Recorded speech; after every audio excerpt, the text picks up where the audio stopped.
કેવડા ત્રીજ. ભાદરવા સુદ ત્રીજી સવારે નાહી ધોઈ મહાદેવજીના મંદિરે જવું, ભાવપૂર્વક પૂજન કરી બીલીપત્રો અને પુષ્પ સાથે કેવડો ચડાવવો, શિવ પાર્વતીની વાત સાંભળી ઘરને શણગારવું, આખો દિવસ નકોડો ઉપવાસ કરવો, કેવડો સૂંઘીને આખો દિવસ વિતાવો. તો આવો હવે કેવડા ત્રીજની વાર્તા સાંભળીએ. શિવ પાર્વતી કૈલાસ ઉપર બેઠા હતા. હસતા રમતા વાતો કરતા હતા. વાતમાંથી વાત નીકળી અને પાર્વતીએ પૂછ્યું, નાથ, તમને પરણવા મેં ઘણા વ્રતો કર્યા, પણ એમાં કયા વ્રતના પ્રભાવે હું આપ જેવા કૃપા સિંધુ જગતપતિને સ્વામી રૂપે મેળવવા ભાગ્યશાળી થઈ તે મને કહો. મંદ મંદ હસતા ભગવાન શંકર બોલ્યા, દેવી, બાળપણમાં તમારા પિતાજી હિમાલય તથા માતાજી મેનાના ના કહેવા છતાં તમે મને વરવાની હઠ લઈને બેઠા હતા. મને મેળવવા તમે ઘણું કઠણ તપ આદર્યું હતું. બરાબર વર્ષ સુધી તમે ઊંધા મસ્તકે રહ્યા હતા. ઘણા વર્ષો તમે અન્નજળનો ત્યાગ કરી માત્ર સૂકા પાંદડા ખાઈને જીવન ટકાવ્યું હતું. ચોમાસાના મુશળધાર વરસાદમાં તમે ઉઘાડ આકાશ નીચે રહી દિવસો વિતાવ્યા હતા. ઉનાળાનો અંગારા વરસાવતો તાપ તમે હસ્તે મોઢે સહન કર્યો હતો, અને શિયાળાની કડકડતી ટાઢમાં પણ તમે તમારા શરીરની ચિંતા કરી નહોતી. એકવાર તમારા પિતાજી તમારા લગ્નની ચિંતામાં હતા. તેવામાં નારદમુનિ ત્યાં આવી ચડ્યા. નારદજીએ તમારો વિવાહ વિષ્ણુ સાથે કરવાનું કહ્યું. તમારા મા બાપે એ વાત સ્વીકારી, પણ તમારા હૃદયમાં દુઃખ થયું.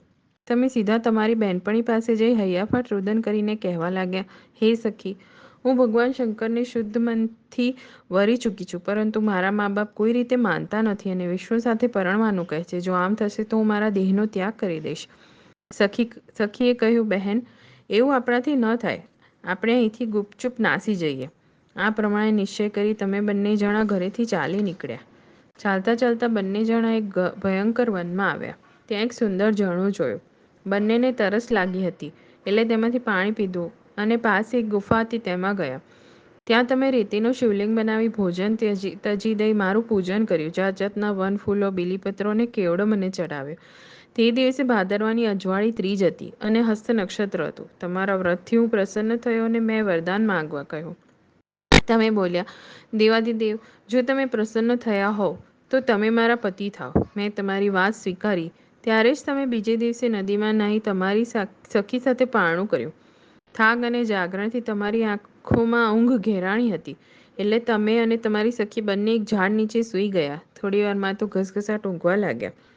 તમારા પિતાજી તમને શોધવા નીકળ્યા હતા.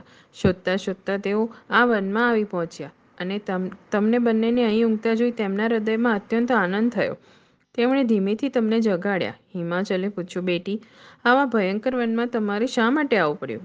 ઘરે તમારા માતાજી ઘણો વિલાપ કરી રહ્યા છે.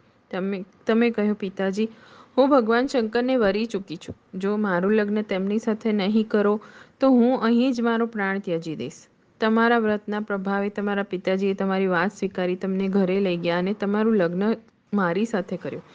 હે દેવી, કેટલાક આ વ્રતને હરિતાલિકા વ્રત કહે છે, કારણ કે હરિતા હરણ કરાયેલા અને અલિકા સખીઓ વડે. સખીઓએ તમારું હરણ કર્યું હતું.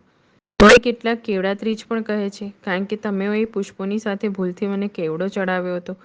જો કે કેવડો મને ચડતો નથી, પણ તમે સ્નેહના આવેશમાં નિર્દોષ ભાવે ચડાવ્યો હતો, એટલે મેં તેનો સ્વીકાર કર્યો હતો. હજી પણ આ દિવસે મારું કેવડા સહિત પૂજન કરે છે તે મને પ્રિય લાગે છે. આ વ્રત કરનારની મનોકામના પૂર્ણ થાય છે, અખંડ સૌભાગ્ય પ્રાપ્ત થાય છે, અને પરલોકમાં પણ તે ઉત્તમ ગતિ પામી શિવલોકમાં વાસ કરે છે.